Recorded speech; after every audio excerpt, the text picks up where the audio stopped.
day, Oxford. I'm Nate Vance, and welcome to our show. First up, what was it like to live back in the old days in the 1950s? Join Chelsea in a new segment where she takes us back in time.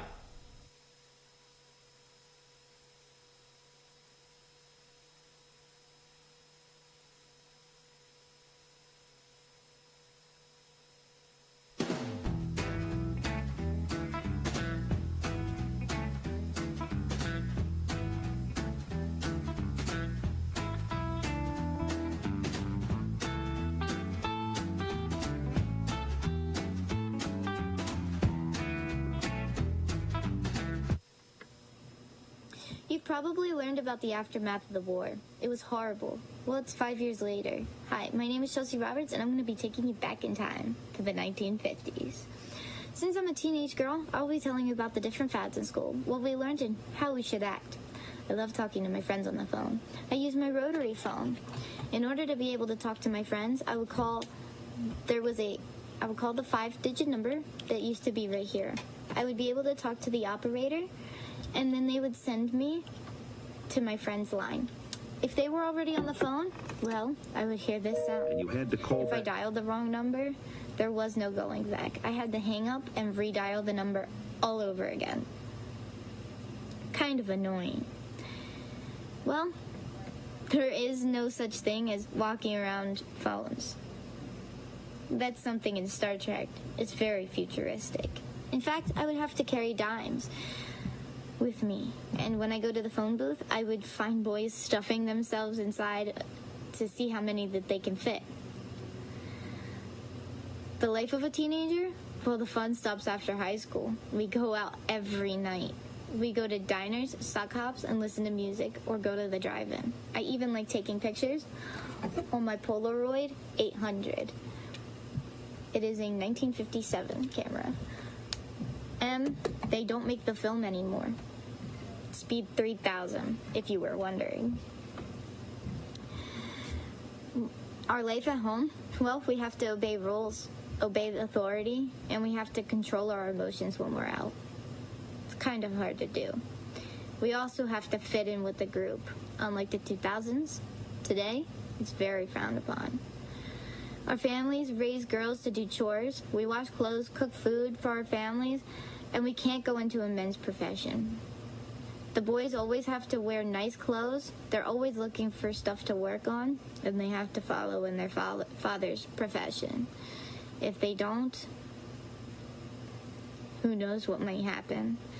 They might lose the reputation of their family.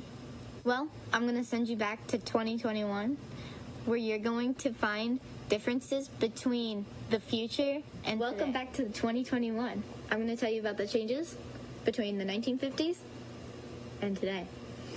Well, only 15% of the population owned a car. Today, 80% of our population owns a car. In the 1950s, only 15% owned a fridge. They would have to walk to the stores to get their food every day. While walking to the store, and then to the butcher, then home, also doing home chores around the house. They burned an average of 344 calories. Today, we burn an average of 61. This is a very dramatic change.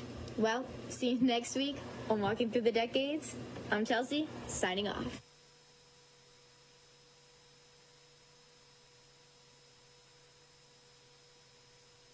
Culture trivia questions. See if you can guess them all.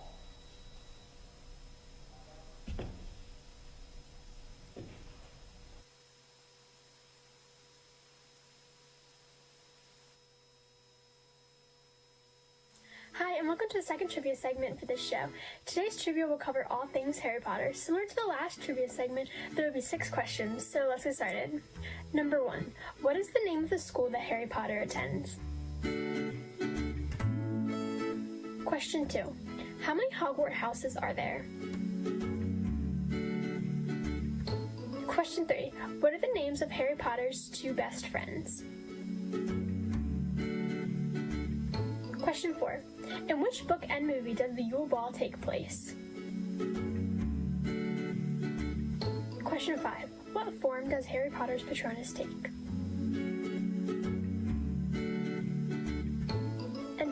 Question 6. How does one free a house elf? Hi, and welcome to the answer portion of this segment. Now I'll be revealing the answers to the 6th trivia question. Question 1. Harry Potter attends Hogwarts School of Witchcraft and Wizardry. Question 2. There are 4 Hogwarts houses, including Gryffindor, Slytherin, Ravenclaw, and Hufflepuff. Question 3. Ron Weasley and Hermione Granger are the names of Harry Potter's 2 best friends. Question 4. The Yule Ball takes place in Harry Potter and the Goblet of Fire. Question 5. Harry Potter's Patronus takes the form of a stag. And question 6. One frees a house elf by giving them a piece of clothing. This poster was actually a part of Hermione Granger's campaign to free house elves. That's all the trivia for today, but definitely leave suggestions for other trivia topics or even a harder version of this Harry Potter trivia. Thank you so much for participating in Harry Potter trivia. See you all next time. Bye!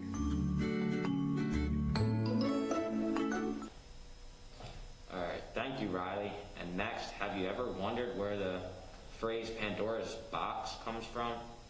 Our resident storyteller, Harsh, explains the famous classic tale.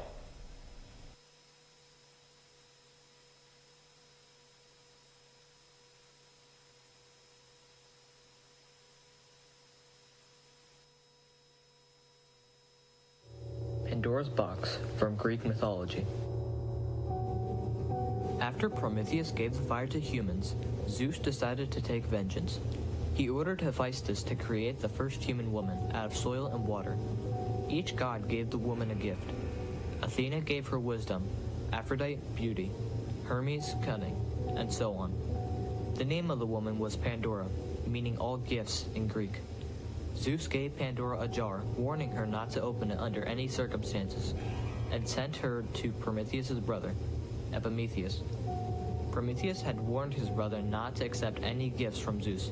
However, Epimetheus accepted Pandora, who, although tried hard to resist the temptation, opened the jar and released all evils upon the world: hatred, war, death, hunger, sickness, and all the disasters were immediately released.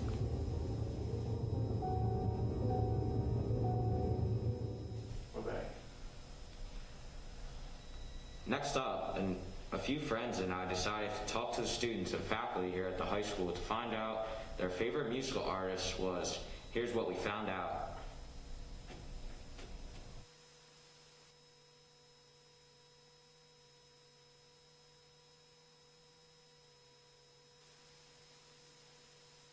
I'm here at Brian Foltz. Who's your favorite music artist? Probably Billy Joel. Billy Joel. What's he saying? Mostly like hip hop. Not really hip hop, but just Billy Joel. older songs. I'm here with Matthew Leslie. Matt. Who's your favorite singing artist? Probably Bruno Mars. Bruno Mars. Why do you say Bruno Mars? I just like all his songs, and he has a nice voice. Nice voice. All songs are good. You heard it from Matt Alessi right here first. Pound it. I'm here with the big bird himself. What's your name?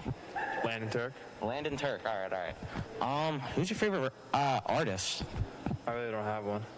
But you have to say one for the interview. Drake. Drake.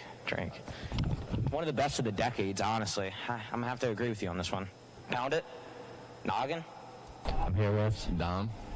Dom, who's your favorite artist? Jeezy. He likes Jeezy. Why do you like Jeezy? He's the realest rapper. I'm here with Ian. I gotta be social distance. Who's your favorite artist?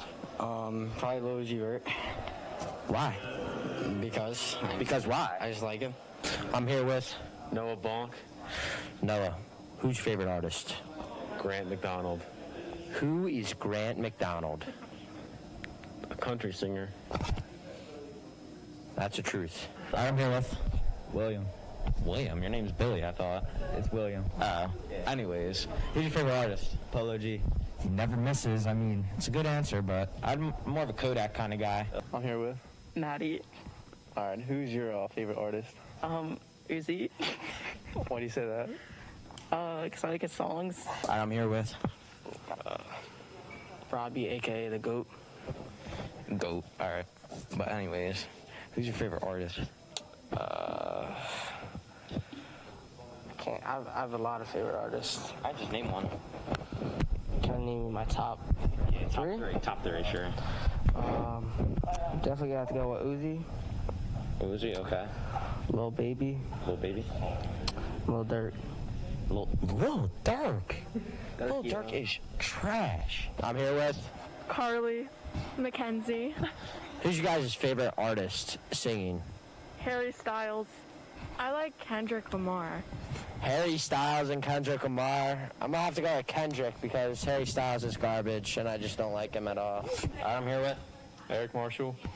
Who's your favorite artist? Like, singing wise? Mac Miller.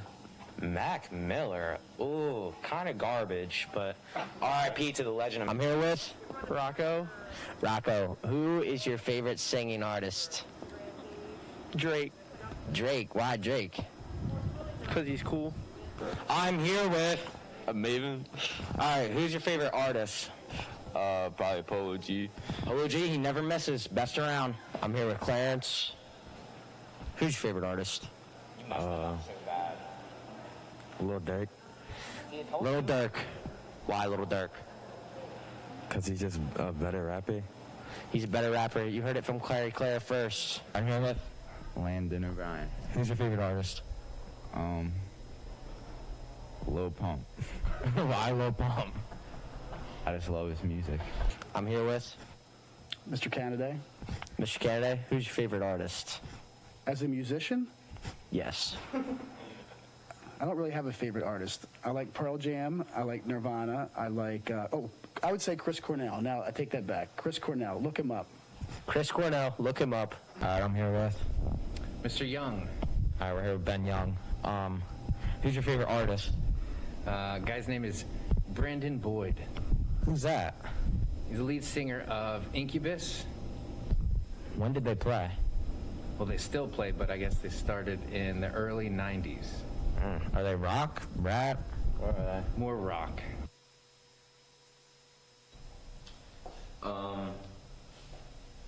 Next up, have you ever wanted to know how to make macaroni salad? Here are the steps from Morgan.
Thanks for that, Morgan. And now for an NBA update.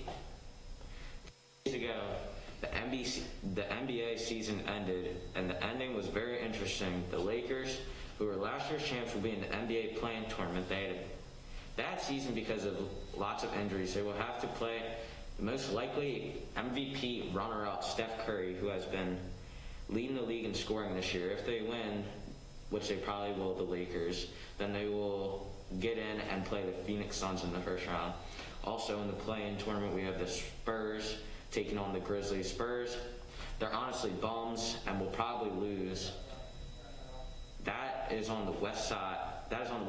And on the east side, we have the Celtics and the Wizards playing a very good game. And honestly, I think the Wizards will win because the Celtics have not been playing very good lately. Also, we have the Pacers versus the Hornets. Hornets will probably win, honestly. It's the Pacers, and no one really cares about them. In the actual playoffs, we have some interesting matchups. On the west side, we have the Jazz as the 1 seed. They'll play the winner of whoever is the 8 seed in the play-in. Then you have the 2 seed, the Suns. They'll play whoever is the 7 seed of the play-in tournament. Then you have the 3 seed Nuggets taking on the 6 seed Blazers. And then you have the 4 seeded Clippers taking on the 5 seeded Mavericks. And then out in the East, you have the Sixers as the 1 seed, the Nets as the 2 seed, the Bucks as the 3 seed, the Knicks as the 4 seed, the 5 seed is the Hawks, and then the 6 seed is the Heat. In my opinion, I think we're going to see a Nuggets-Nets final because you got the MVP on one side, and then you got a 3-headed monster on the other side. Ultimately, I think the Nets will beat the Nuggets in 6 games, and James Harden will be your finals MVP. All right, moving on from the NBA update, what's new in music? Let's check out the latest trends from Andrew. New Music Tuesdays. Today we're going to be looking at the past week, the new music that's came out, and just talking about it a little bit. So first we have Michigan Boy Boat, which is a mixtape by Lil Yachty. It's a 14-track project, and Lil Yachty really wanted to try a new style that he hasn't ever tried on this tape, and it did great. He got gold and platinum on it, so hey, more power to him.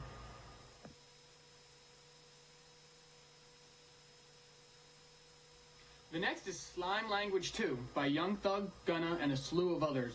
I'm not a huge fan of Gunna, Lil Baby, or Young Thug, and with that said, I think this album has some potential. The beats are good, it's just the vocals that I can't really get into by Young Thug, Gunna, and all the other people that have been muttering some of their rap lyrics and some of their words. It's kind of hard for me to get into. Not my cup of tea.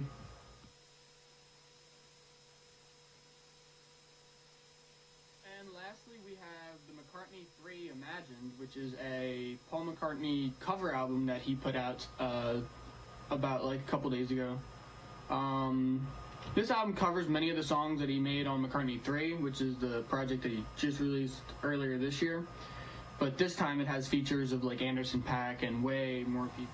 So please, go out and listen to one of these projects.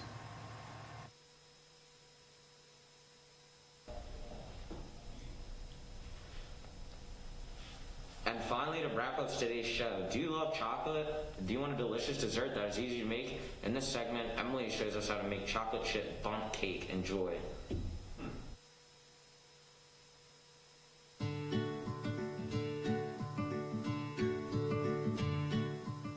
Start by opening up your box mix of cake and slowly pouring it into the bowl.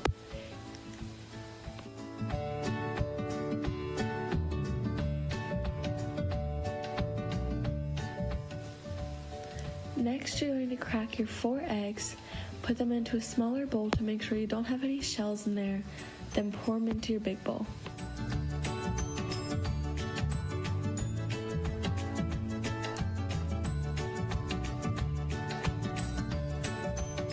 Then you're going to open your box of vanilla jello and slowly pour it into the bowl. Then you want to pour your water into the bowl, slowly so you don't spill. Then start preheating your oven to 350. Next, pour your vegetable oil into the bowl, also slowly, and make sure all the oil drips out. Then you're going to add your milk to the bowl, nice and slow. Mix all your ingredients together into the bowl.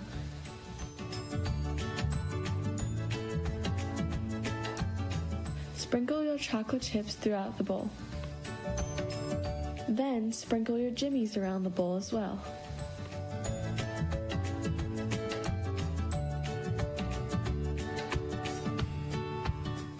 Mix these in by hand. And then you're going to butter your pan so that the cake doesn't stick to it. You also add flour so that, again, the cake doesn't stick. Transfer your cake batter from the mixing bowl into the pan so that you can put it in the oven. And place your cake into the oven and start your timer. Check it periodically to make sure it doesn't burn.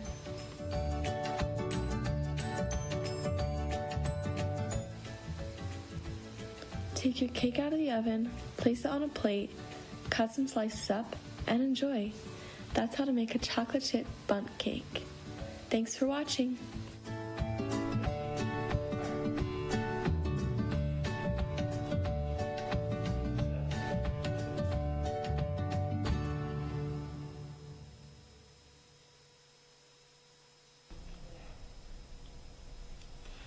that's it for this week. Want us to cover anything you didn't see this time? Contact us at whs@oxfordasd.org. I'm Nate Vance. Thanks for watching. We'll see you guys next time.